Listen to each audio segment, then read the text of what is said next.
శ్రీకాళహస్తి, సాలెపురుగు, పాము, ఏనుగు, ఈ మూడు కూడా ఈశ్వరుణ్ణి అర్చించడానికి యోగ్యమైనటువంటి స్థితి కలిగిన ఉపాధులు ఉన్న ప్రాణులు కవు.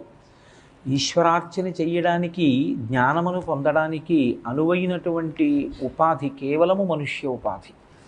కానీ అటువంటి అవకాశం లేనటువంటి ఉపాధుల యందు ఉన్న విశేషమైనటువంటి భక్తి తత్పరతతో బతికాయి కాబట్టి, ఈశ్వరుడి కోసం మరణించాయి కాబట్టి, ఈశ్వర సేవ గురించి మరణించాయి కనుక ఈశ్వరుడు వాటికి మోక్షం ఇచ్చాడు.